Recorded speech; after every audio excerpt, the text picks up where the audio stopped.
الحمد لله رب العالمين والعاقبة للمتقين والصلاة والسلام على رسوله محمد وآله وصحبه أجمعين نحمده ونستعينه ونستغفره ونؤمن به ونتوكل عليه ونعوذ بالله من شرور أنفسنا ومن سيئات أعمالنا من يهده الله فلا مضل له ومن يضلله فلا هادي له ونشهد أن لا إله إلا الله وحده لا شريك له ونشهد أن سيدنا مولانا محمدا عبده ورسوله اما بعد.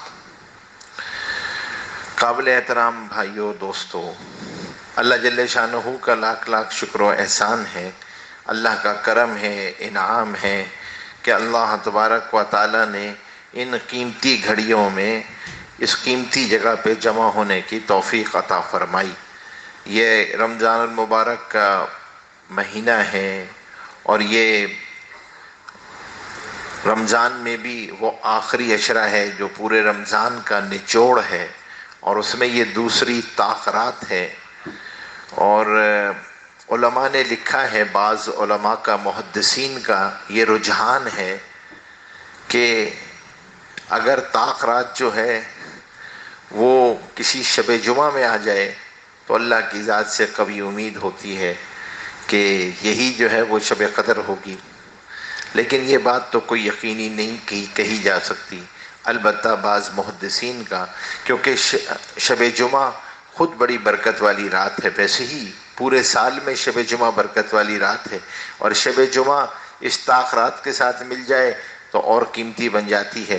تو آج شب جمعہ بھی ہے، تو وقت تو انسان کا گزر ہی جائے گا.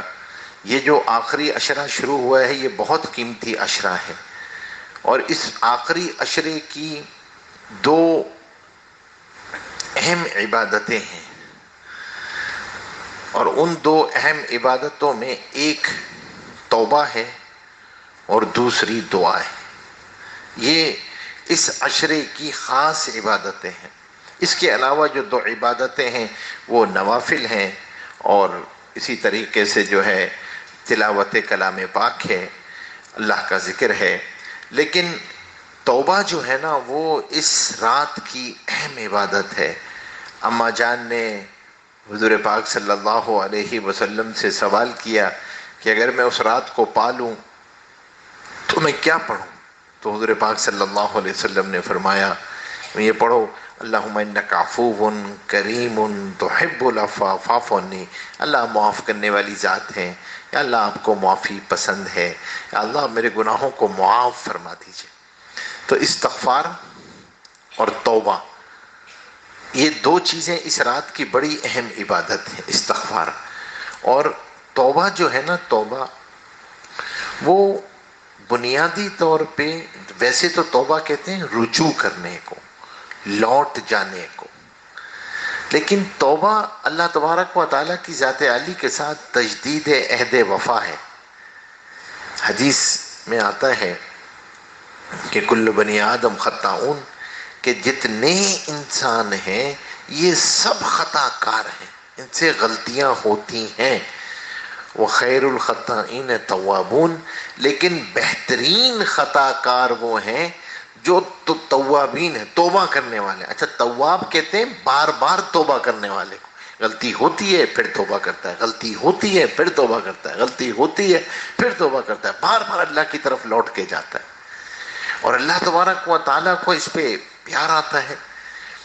حضور اللہ حدیث میں آتا ہے کہ جب اللہ کے ہاں یہ توبہ قبول ہو جاتی ہے اور آدمی یقین کے ساتھ توبہ کرتا ہے، تو حدیث میں آتا ہے التائب من الذنب کمن لا ذنب لہ، گناہوں سے توبہ کرنے والا ایسا ہے جیسے اس نے گناہ کیے ہی نہیں، جیسے اس نے گناہ کیے ہی نہیں. اللہ تبارک و تعالیٰ کو پیار آتا ہے، اللہ تبارک و تعالیٰ خوش ہوتے ہیں.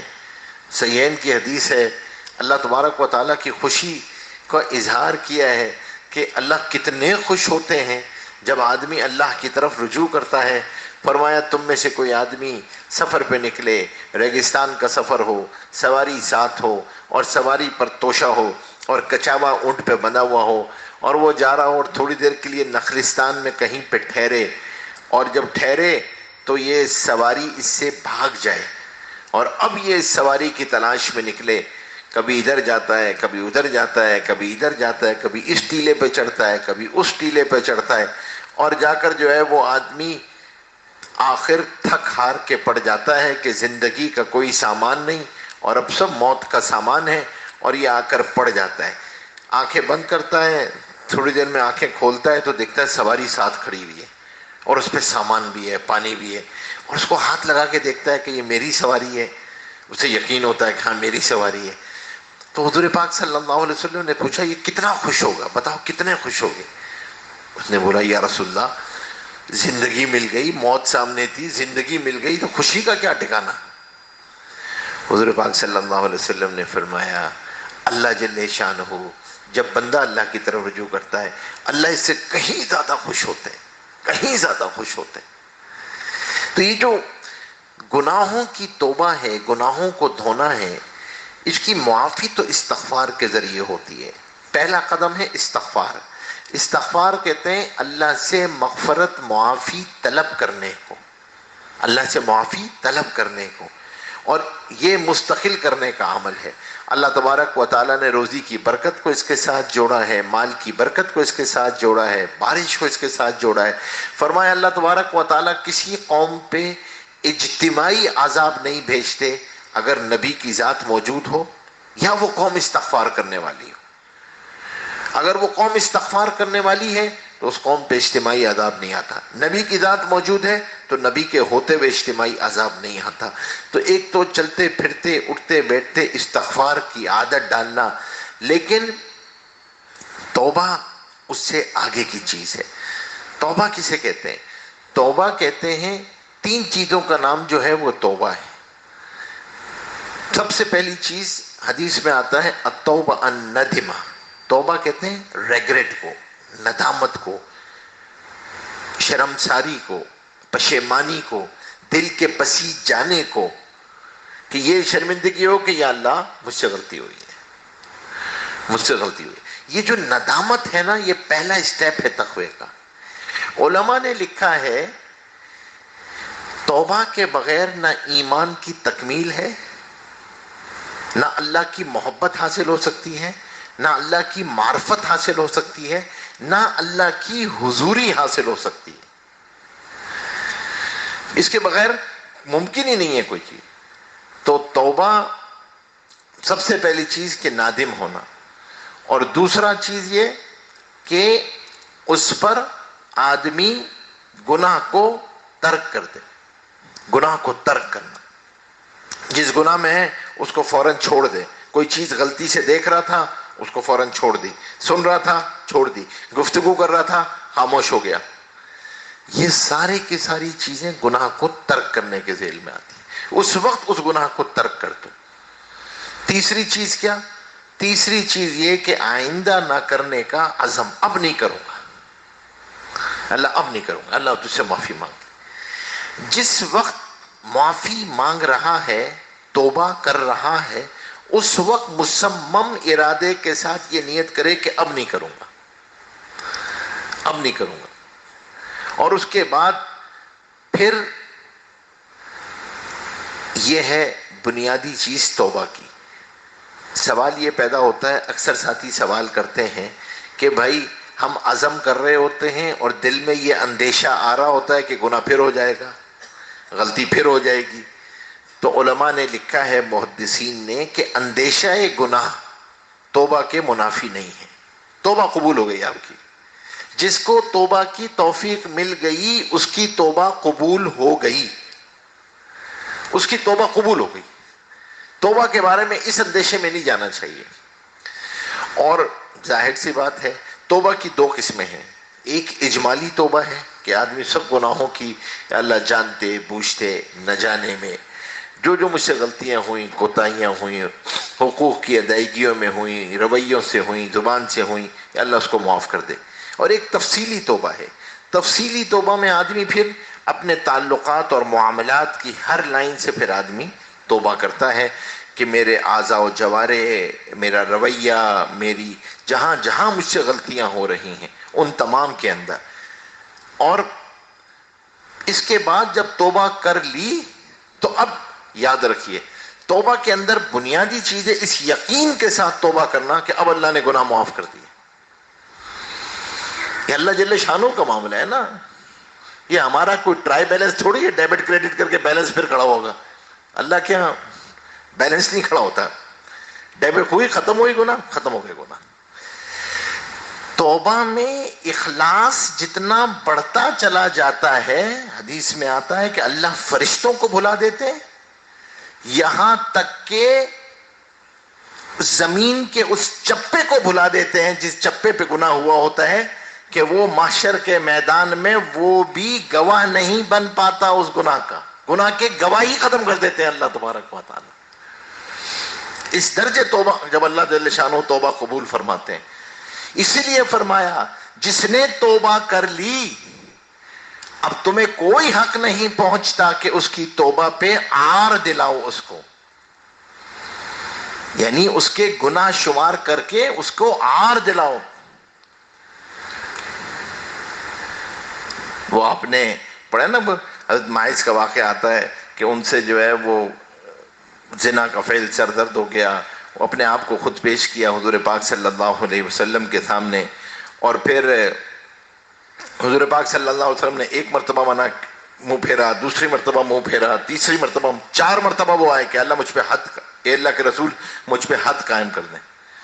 اور آخر پہ جب یہ فیصلہ فرمایا کہ حد قائم ہوئی تو ان کے انتقال کے بعد کچھ جب وہاں سے لوٹ رہے تھے صحابی تو کسی نے ان کے بارے میں کوئی گفتگو کی کہ عجیب آدمی ہے. حضور پاک صلی اللہ علیہ وسلم معاف کرنے کو کہہ رہے تھے, اس نے پھر بھی اپنے اوپر قائم کی اور ان کے بارے میں کچھ غلط الفاظ استعمال کیے.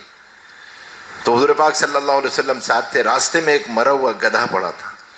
تو حضور پاک صلی اللہ علیہ وسلم نے فرمایا کہ کیا تم یہ پسند کرو گے کہ تم اس میں سے کچھ کھاؤ؟ تو کہ رسول اللہ یہ کیسے ہو سکتا ہے؟ تو فرمایا تم نے جو ابھی گفتگو کی ہے ماعز کے بارے میں اللہ نے اس کی توبہ کو قبول کیا ہے, وہ اس سے زیادہ سخت ہے کہ تم مرے ہوئے گدھے کے گوشت کو کھاؤ. ایک صحابیہ سے ہوئی تو وہ آئیں حضور پاک صلی اللہ علیہ وسلم کے پاس, تو انہوں نے کہا کہ میں ماعز کی طرف جاؤں گی نہیں کیونکہ میرے پاس تو یہ حمل ہے, ناجائز حمل ہے اور آپ اس پہ حد قائم کریں. حضور پاک صلی اللہ علیہ وسلم نے فرمایا کہ نہیں, جب تک یہ بچہ ہوگا نہیں کوئی حد نہیں قائم ہوگی. خیر کچھ عرصے بعد گزر گیا وقت اور پھر وہ ایک بچے کو لے کے آئیں دوبارہ کہ اب یہ بچہ پیدا ہو گیا, اب حد قائم کریں. حضور پاک صلی اللہ علیہ وسلم نے فرمایا کہ نہیں, اس کو دودھ پلاؤ, حد قائم نہیں ہوگی. پھر وہ چلی گئیں اور پھر ایک دن جو ہے وہ مدینے نے یہ منظر دیکھا کہ وہ ایک چھوٹے سے بچے کو لے کے آ رہی تھی, اس کے ہاتھ میں روٹی کا ٹکڑا تھا اور اس نے لا کے حضور پاک صلی اللہ علیہ وسلم کے سامنے اس بچے کو رکھا کہ میں پاک ہونا چاہتی ہوں, میں طاہر ہونا چاہتی ہوں, میں گناہوں سے دھلنا چاہتی ہوں. یا رسول اللہ آپ نے فرمایا تھا کہ یہ کھانا شروع کر دے, یہ میں دیکھ روٹی کا ٹکڑا ہے, یہ آپ کے سامنے کھا رہا ہے, آپ حد قائم کر دیں. حضور پاک صلی اللہ علیہ وسلم خاموش ہوئے اور پھر حضور پاک صلی اللہ علیہ وسلم نے حکم فرمایا. تو جب ان پہ حد قائم ہوئی تو کچھ صحابی جو ہے وہ کھڑے ہوئے تھے. بعد میں آتا ہے کہ حضرت خالد تھے, تو ان کے دامن پہ خون کی چھینٹیں آئیں ان کی, تو انہوں نے اس پہ ناگواری کا اظہار کیا اور کچھ الفاظ کہے. حضور پاک صلی اللہ علیہ وسلم نے سن لیے. حضور پاک صلی اللہ علیہ وسلم نے فرمایا اس عورت نے ایسی توبہ کی ہے کہ اگر سارے مدینے پہ تقسیم کر دیا جائے تو ان کی مغفرت کے لیے کافی ہو جائے. تو آپ میں سے don't try to be auditor, ہمیں آڈٹ بننے کی ضرورت نہیں ہے کسی کی توبہ قبول ہوئی ہے کسی کی توبہ قبول نہیں ہے. ہم کون ہوتے ہیں؟ یہ اس کا اور اللہ کا معاملہ ہے. وہ اللہ تبارک و تعالیٰ بادشاہوں کا بادشاہ ہے. وہ کس کی توبہ قبول ہوئی کس کی توبہ قبول نہیں ہوئی اس میں ہم نہیں پڑیں گے, لیکن اس کا اہتمام کرنا ہے, گناہوں کی معافی کیونکہ اس کے اثرات پڑ رہے ہوتے ہیں, گناہ کے اثرات پڑتے ہیں. صحابہ اکرام رضی اللہ اجمعین فرمایا کرتے تھے کہ جب ہم اللہ کی نافرمانی ہم سے سردرد ہو جاتی ہے اس کے اثرات اپنے ماتحتوں میں, سواری میں, جانوروں میں, گھر کے چوہوں تک میں دیکھ رہے ہوتے ہیں.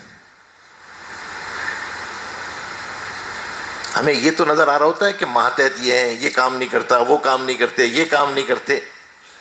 یہ ٹرکل ڈاؤن افیکٹ ہوتا ہے. آپ کسی کی نافرمانی کرتے ہیں تو ماتحت آپ کی نافرمانی کرتے ہیں.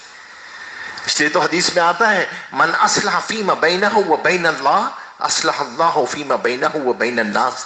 جو اپنا معاملہ اللہ کے ساتھ درست کر لیتا ہے اللہ اس کا معاملہ لوگوں کے ساتھ درست کر دیتے ہیں.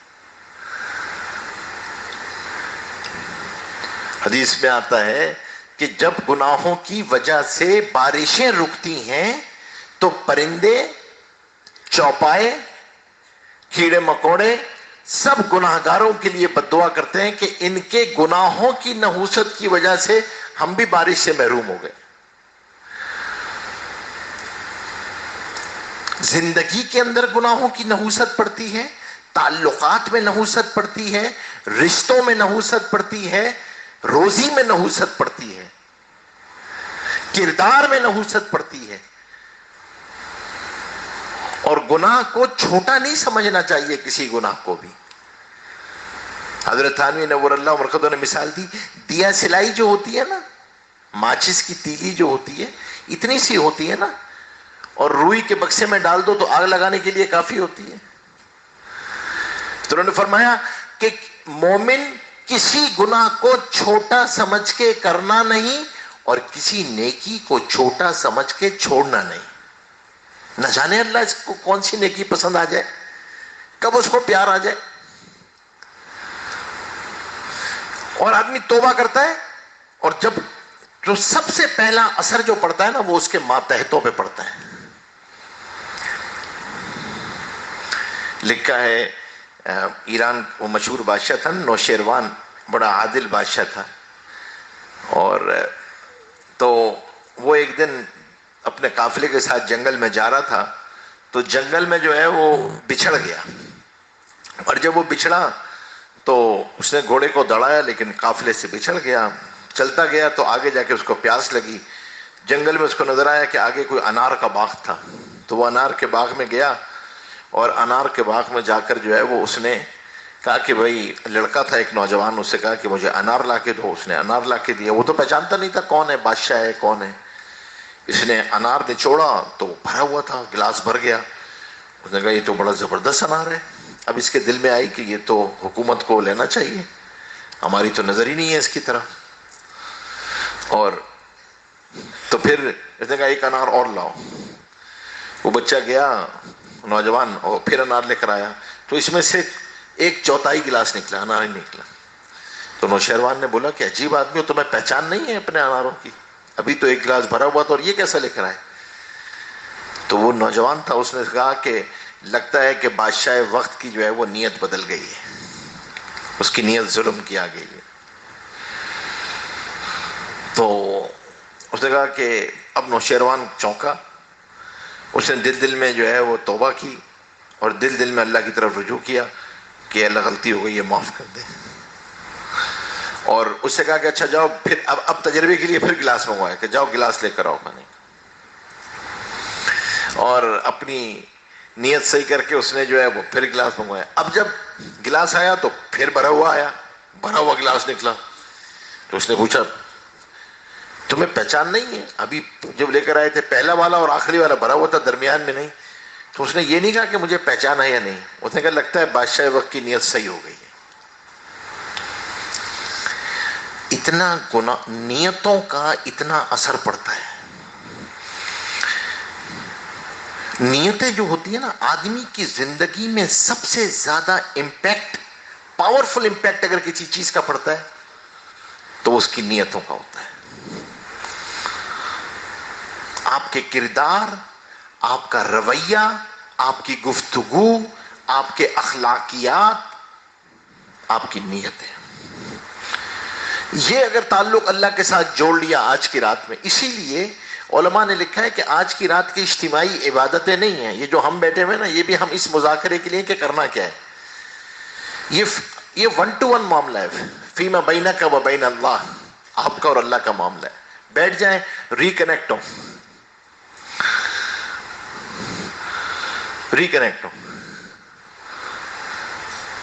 تو یہ جو توبہ ہوتی ہے نا، جب آدمی توبہ کرتا ہے تو جو ایمان کی کیفیت ہے نا، ایمان کی کیفیت ہے نا، وہ اپ گریڈ ہو جاتی ہے. سافٹ ویئر اپ گریڈ کرنا آتا ہے نا، سافٹ ویئر اپ گریڈ کر رہے ہوتے ہیں، تو ایمان کی جو کیفیات ہوتی ہے نا ان کو بھی اپ گریڈ کرنا ہوتا ہے. توبہ سے وہ اپ گریڈ ہو رہی ہوتی ہیں، کیونکہ توبہ کیا کرتی ہے، جتنے وائرس ہوتے ہیں نا ان کو باہر کر دیتی ہے، جتنے گناہ ہیں وہ. توبہ تو ایک اینٹی وائرس ہے نا، وہ اینٹی وائرس چلتا ہے، سارے وائرس گناہ باہر. گناہ باہر تو ایمان اپ گریڈ، ایمان اپ گریڈ تو اللہ کی رحمت کی ڈاؤن لوڈنگ اسٹارٹ. سمپل معاملہ 1 to 1 ہے. اللہ بیٹھے آدمی اور اللہ سے توبہ کرے، مانگے. اب گناہوں کو فرمایا کہ کیا گناہوں کو شمار کرنا چاہیے، پھر بار بار ایک مرتبہ توبہ کر لی ہم نے نکل گئے. تو علماء نے لکھا کہ دیکھو گناہ آدمی کیوں شمار کرتا ہے، 3 وجہ سے شمار کرتا ہے. یا تو کسی گناہ سے لذت حاصل کرتا ہے تو یہ حرام ہے، کہ کسی چیز کو دیکھا تھا، سنا تھا، اب اس کی اس لذت کے لیے بیٹھا ہے تو یہ تو گناہ ہے، جائز نہیں ہے. دوسرا یہ ہے کہ اسے یہ یقین کے اندر کمی ہوتی ہے کہ پتہ نہیں معاف ہوا ہے یا نہیں ہوا، اور پھر اسے شمار کرتا ہے، پھر توبہ کرتا ہے، پھر شمار کرتا ہے، پھر توبہ کرتا ہے. تو علماء نے لکھا کہ بھائی یہ کیفیت جو ہے یہ مناسب کیفیت نہیں ہے. حدیث آتی ہے انا عند ظن عبد بی، میں بندے سے اس کے گمان کے مطابق فیصلہ کرتا ہوں، جیسا اس نے مجھ سے گمان کیا ہے میں ویسے ہی فیصلہ کرتا ہوں. تو اللہ تبارک و تعالیٰ کے اس یقین کے ساتھ توبہ کرنا کہ اللہ نے گناہوں کو معاف کر دیا، مجھے توبہ کی طاقت ایسی مل گئی ہے، ایسی توبہ مجھے مل گئی ہے کہ اب مجھے اس کی پرواہ نہیں ہے. اور پھر تیسری وجہ یہ ہوتی ہے کہ آدمی شمار کرتا ہے استحضار حیثیت کے لیے، تاکہ نیکی کا تکبر پیدا نہ ہو. اس کو علماء نے لکھا ہے اس حیثیت سے گناہ کو شمار کرنا جائز ہے، کیونکہ بعض دفعہ عمل کرتے کرتے شیطان نیکی کا اور تقوی کا تکبر ڈال دیتا ہے، اور جب تقوی کا تکبر آتا ہے تو اس کی پہلی علامت یہ ہوتی ہے کہ جو لوگ دین میں نہیں ہوتے وہ حقیر لگنے لگتے ہیں، ان کو ڈی گریڈ سمجھتا ہے. اب سمجھ لو کہ یہ تقوی کا تکبر ہے، یہ خطرناک ہے. تو جب آدمی گناہوں کو شمار کرتا ہے تو کہتا ہے اللہ میری کیا حیثیت ہے، تو نہیں کروا دیا مجھ سے، میری تو کوئی، ہم تو گناہوں کے بھرے ہوئے ہیں، نگاہ غلط دیکھتی ہے، کان غلط سنتے ہیں، زبان غلط بولتی ہے، دل دماغ غلط. تیرا کرم ہے کہ تو نے یہ نیکی کروا دی ہے، تو نہیں کروا دی، تو نے یہاں بٹھا دیا، یہ وقت تو کہیں بھی گزر سکتا تھا، یہ وقت تو کہیں بھی جا سکتا تھا. تو ایک تو توبہ اس اعتبار سے کرنی ہے. دوسری توبہ کے اندر اہم بات یہ ہے کہ پھر جب توبہ کرنے بیٹھے تو اپنے معاملات کی توبہ میں توبہ سے گناہ معاف ہو جاتے ہیں، لیکن جو معاملات ہیں وہ تو ادا کرنے ہوں گے. اس کی ترتیب بنائے، اللہ سے مانگے. میں نے پچھلی دفعہ بھی عرض کیا تھا کہ توبہ میں پھر اس بات کی دعا کرے آدمی کہ یا اللہ میں لوگوں کے حقوق یہ ادا کرنا چاہتا ہوں، قرض ہے، کسی کے پیسے دینے ہیں، کوئی آدمی مقروض ہے، کوئی جو ہے وہ کبھی جو ہے وہ کسی کی میراث ہے، کسی کے پیسے میرے پاس ہیں اور وہ میں ادا کرنا ہے، میرے ذمہ ہیں. تو آدمی نے توبہ کی، یا اللہ تاخیر ہوئی معافی چاہتا ہوں، اور یا اللہ اب میں نے آگے ادا کرنے کی نیت کر رہا ہوں، اللہ تو ہمت عطا فرما دے. تو اللہ تبارک و تعالی ہمت عطا فرماتے ہیں. اگر توبہ قبول ہو جائے گی اللہ اسباب بھی میسر فرمائیں گے، اللہ طاقت بھی عطا فرمائیں گے، لوگوں کے دلوں کو نرم بھی فرمائیں گے، اور اللہ تبارک و تعالی اس کے مال میں برکت بھی عطا فرمائیں گے، بشرط ہے کہ یہ نیت قبول ہو جائے اللہ کے دربار میں. اس کے لیے اس یقین کے ساتھ مانگے آدمی یہاں پہ. پھر اسی طریقے سے حقوق اللہ ہیں، فرض نماز رہ گئی ہے تو نماز کی ترتیب بناؤ، زکوٰۃ رہتی ہے تو زکوٰۃ کی ادائیگی کی، حج فرض تھا حج فرض کی نیت کے اہتمام کرے آدمی، قضاء عمری پڑھنے کی ترتیب بنائے، علماء سے پوچھے قضاء عمری کو پڑھے خاص طور پہ اور اس کو لکھے بھی. اور پھر دوسری بات اہم بات یہ ہے اس کے ساتھ ساتھ توبہ کی، ایک توبہ کی عملی شکل یہ ہے اس وقت بہت ضروری، جس کی ہم یہ نیت کریں کہ بھائی اگر کوئی چیزیں ہمارے ذمہ ہیں اور کچھ چیزوں میں اجمال ہے یا کچھ چیزوں میں ایمبیگیوٹی ہے تو اللہ کے واسطے اس کو اپنی وصیت میں لکھو، وصیت لکھو۔ نمازیں قد رہتی ہیں؟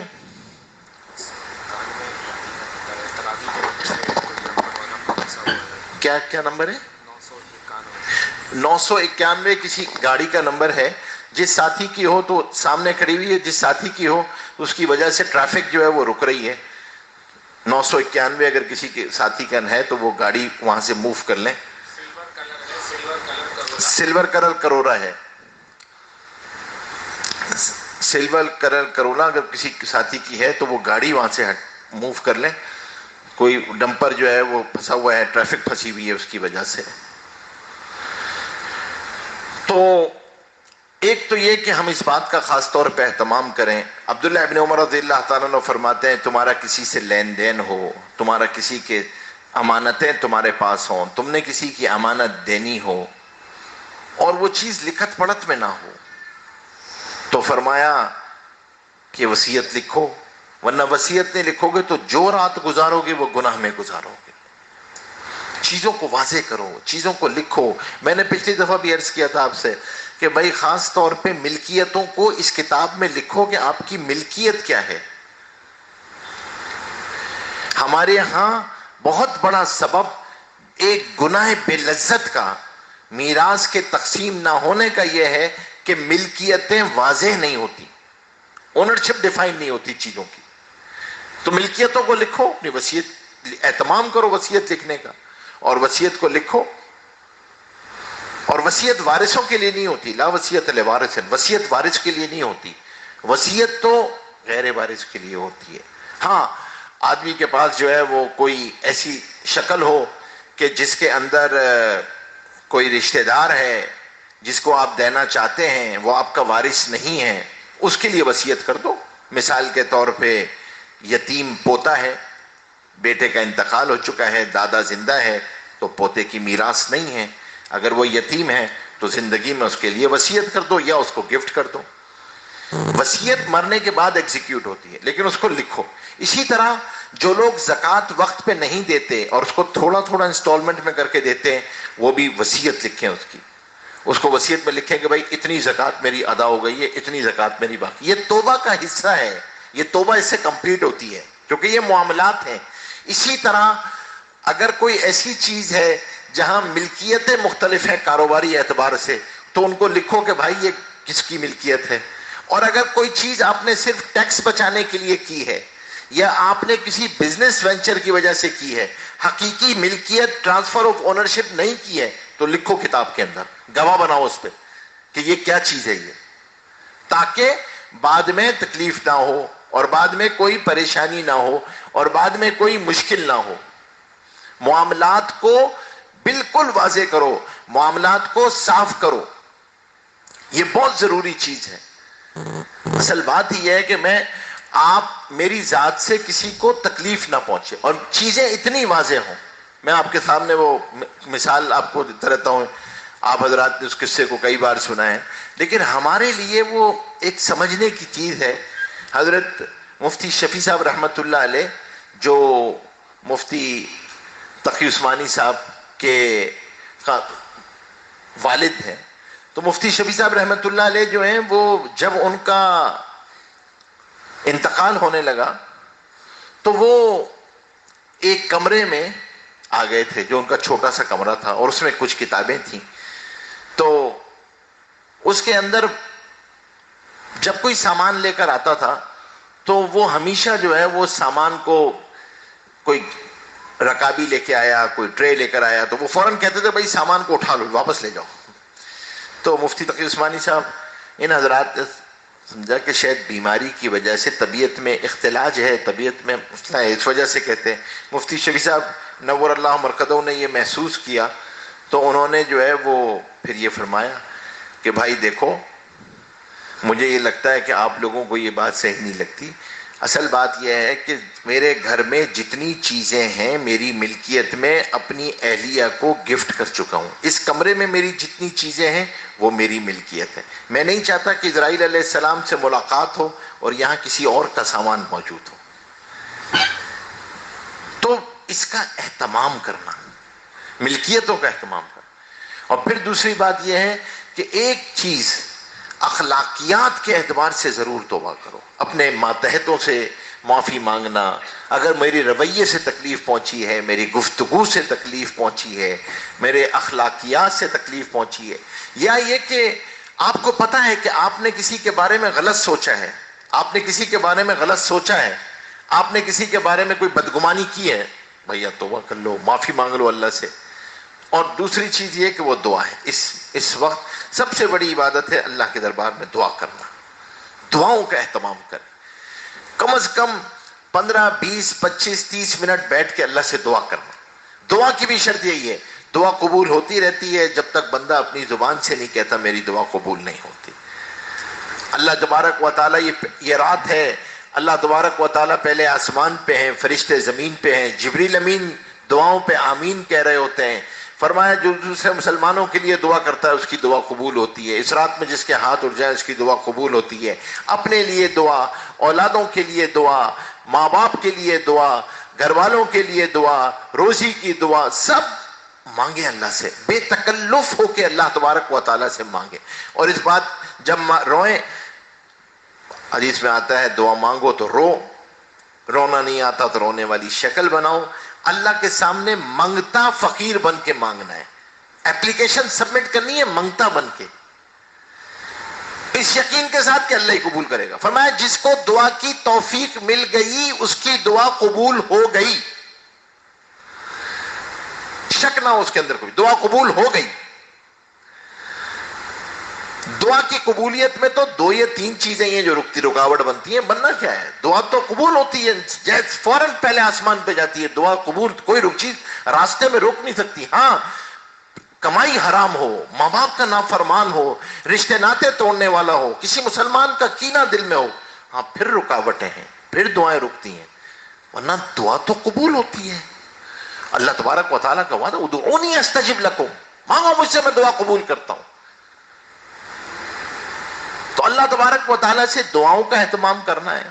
اور آگے آنے والا وقت جو اب جو رمضان کے بعد کا عزم، اس کے لیے ابھی سے توبہ، ابھی سے آئندہ نہ کرنے کا عزم کرے. اب میں اپنی زندگی بدلوں گا، یا اللہ تیری رضا کے مطابق زندگی گزاروں گا. اور کچھ ارادے طے کرو.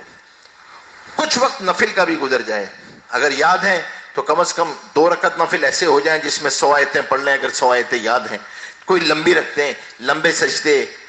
اگر سجدے کی میں علماء نے لکھا ہے جو دعائیں یاد ہیں وہ دعائیں پڑھ لو، مسنون دعائیں پڑھ لو عربی میں، قرآن کریم کی دعائیں پڑھ لو.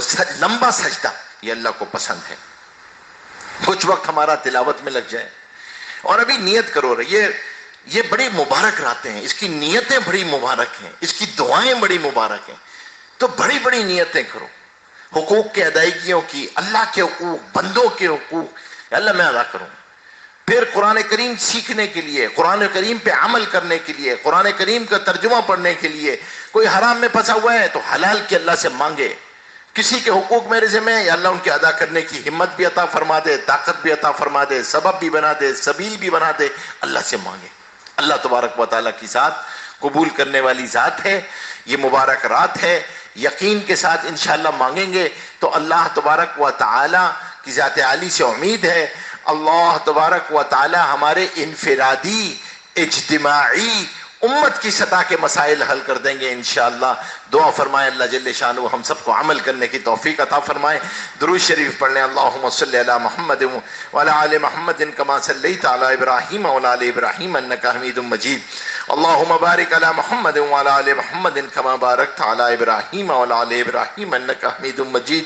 یا اول الاولین، یا آخر الاخرین، یا ذی القوة المتین، یا راحم المساکین، یا ارحم الراحمین، یا حی یا قیوم، یا حی یا قیوم، یا حی یا قیوم، برحمتک نستغیث، برحمتک نستغیث، برحمتک نستغیث. یا بدیع السماوات والارض، یا ذا الجلال والاکرام، یا ذا الجلال والاکرام. ربنا ظلمنا انفسنا وان لم تغفر لنا وترحمنا لنكونن من الخاسرين.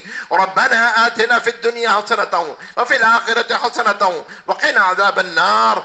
اللهم حبب إلينا الإيمان وزينه في قلوبنا وكره إلينا الكفر والفسوق والعصيان واجعلنا من الراشدين. ربنا لا تزغ قلوبنا بعد إذ هديتنا وهب لنا من لدنك رحمة إنك أنت الوهاب ربنا هب لنا من أزواجنا وذرياتنا قرة أعين واجعلنا للمتقين إماما اللهم إنك عفو كريم تحب العفو فاعف عنا اللهم إنك عفو كريم تحب العفو فاعف عنا اللهم إنك عفو كريم تحب العفو فاعف عنا يا أرحم الراحمين يا رحمن يا كريم اللهم أعنا على ذكرك وشكرك وحسن عبادتك اللهم أعنا على ذكرك وشكرك وحسن عبادتك اللهم إنا نجعلك في نحورهم ونعوذ بك من شرورهم اللهم استر عوراتنا وآمن روعاتنا وآمن روعاتنا يا أرحم الراحمين يا رحمن يا كريم يا حي يا قيوم يا حي يا قيوم يا بديع السماوات والأرض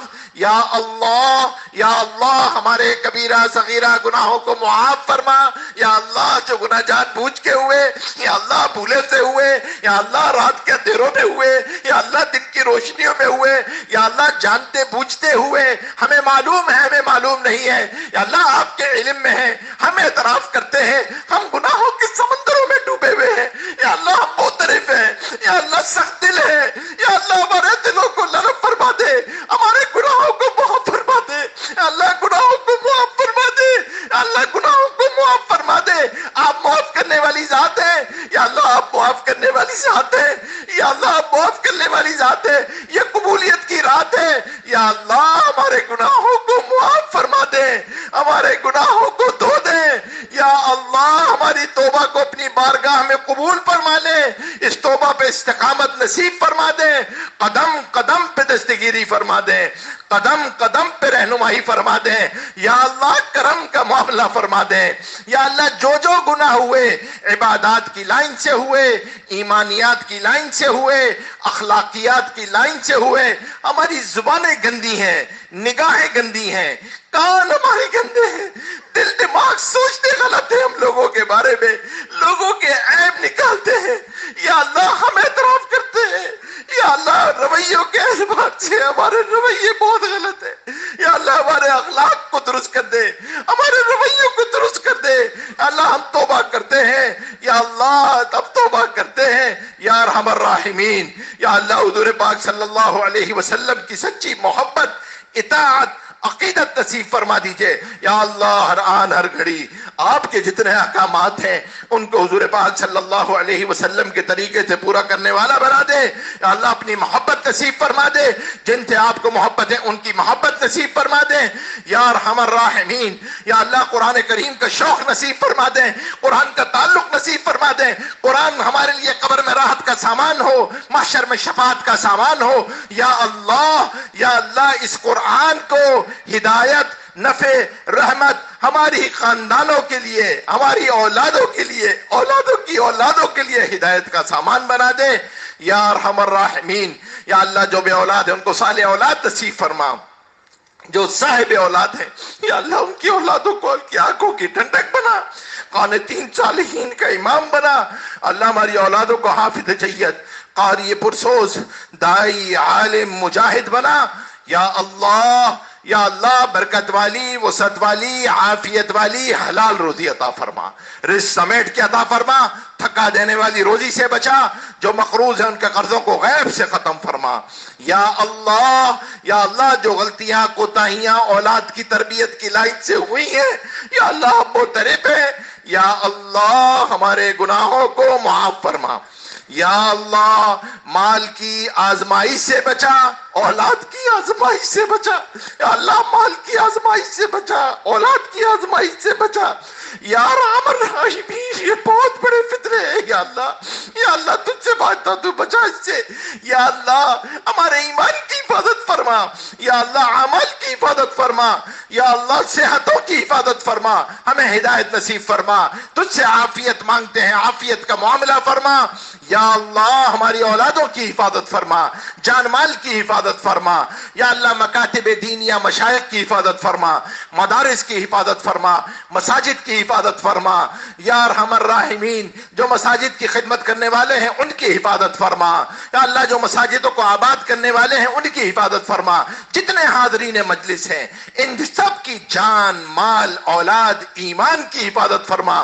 صحتوں کی حفاظت فرما یا اللہ، حاسدوں کے حسد سے، شر پہنچانے والوں کے شر سے، بد نظروں کی بد نظری سے، بدخواہوں کی بدخواہی سے، زمینی آسمانی شیطانی بلاؤں سے، یا اللہ ظالموں کے ظلم سے، جادو سے ٹونے سے، یا اللہ کینہ پرور کے کینے سے، یا اللہ شیطان کے شر سے، نفس کے شر سے، انسانوں کے شر سے ہم سب کی حفاظت فرما، ہم سب کی حفاظت فرما، ہماری اولادوں کی حفاظت فرما، ہمارے اولادوں کی اولادوں کی حفاظت فرما، یا اللہ جتنے بھی مسلمان مریض ہیں یا اللہ مریضہ ہیں سب کو شفاء کاملہ عاجلہ نصیب فرما، اللہ سب کو شفاء کاملہ عاجلہ نصیب فرما، یا اللہ جن کے ماں باپ حیات ہیں، یا اللہ جن کے ماں باپ حیات ہیں صحت سلامتی عافیت کے ساتھ ان کا سایہ سروں پہ قائم رکھ، خوش دلی کے ساتھ یا اللہ خوش دلی کے ساتھ ان کی خدمت کرنے کی توفیق عطا فرما، ان کے اولاد کو ان کے لیے راحت کا سامان بنا، یا اللہ جن کے ماں باپ کا انتقال ہو چکا ہے ان کے درجات کو بلند فرما، برزخ کے مراحل کو آسان فرما، ان کی قبروں کو جنت کا باغ بنا، ان پہ رحم فرما، ان کی اولادوں کو ان کے لیے بہترین صدقہ جاریہ بنا، یا اللہ بہترین صدقہ جاریہ بنا، اولادوں کو ایصال ثواب کرنے کی توفیق عطا فرما، یا اللہ جو عبادتیں ہو رہی ہیں، جو دعائیں ہو رہی ہیں، جو رمضان میں ٹوٹی پھوٹی عبادتیں ہیں انہیں اپنی بارگاہ میں قبول فرما، یا اللہ انہیں اپنی بارگاہ میں قبول فرما، یا اللہ امت قصبہ پرسی کے عالم میں ہے امت پہ رحم فرما، فلسطین کے مسلمانوں پہ رحم فرما، جہاں جہاں ظلم ہو رہا مسلمانوں پہ رحم فرما، اس ملک پاک پہ رحم فرما، برکت کی ہواؤں کو چلا دے، خوف کی فضاؤں کو ختم فرما دے، آپس میں اتحاد اور یگانگت عطا فرما دے، یا اللہ ہمیں ہدایت نصیب فرما، سارے عالم میں ہدایت پھیلانے کا ذریعہ بنا، دین کا داعی بنا، داعی کی صفات نصیب فرما، یا اللہ جو مانگا وہ بھی عطا فرما، جو نہ مانگ سکے مانگنا چاہیے تھا مالک وہ بھی عطا فرما، یا اللہ جن جن اللہ والوں نے یا اللہ جو جو دعائیں کر رہے ہیں ان دعاؤں میں ہمارا بھی حصہ فرما، جتنے فطروں سے پناہ مانگی ان فطروں سے ہمیں بھی پناہ نصیب فرما، یا اللہ جتنی دعائیں حضور پاک صلی اللہ علیہ وسلم نے خیر کی مانگی ہیں ان تمام میں ہمارا بھی حصہ فرما، جتنے شرور و فتن سے پناہ مانگی ہے یا اللہ ان تمام شرور و فتن سے ہمیں بھی پناہ نصیب فرما، یا اللہ جو مانگا وہ بھی عطا فرما، جو نہ مانگ سکے مانگنا چاہیے تھا وہ بھی عطا فرما، یا اللہ کرم کا معاملہ فرما، فضل کا معاملہ فرما، جتنے حاضرین مجلس ہیں سب کی جائز حاجات کو پورا فرما، اس میں بزرگ بھی ہیں یا اللہ بچے بھی ہیں یا اللہ بوڑھے بھی ہیں، یا اللہ تیرا وعدہ ہے ان کے طفیل تو دعاؤں کو قبول کرتا ہے، یہ قبولیت کی رات ہے، یا اللہ والے کی مجلس ہے، یا اللہ یہ تیرا گھر ہے، یا اللہ ہم سوالی ہیں ہم فقیر ہیں، یا اللہ ہم مانگتے ہیں، یا اللہ معاف کرنے والی ذات ہے، یا اللہ معاف فرما دیجئے، ہماری دعاؤں کو قبول فرما لیجئے، یا اللہ دعاؤں کو قبول فرما لیجئے، یا اللہ اس دعاؤں کو قبول فرما لیجئے، صلی اللہ تعالی علی خیر خلقہ محمد وآلہ وصحبہ اجمعین برحمتک یا ارحم الراحمین۔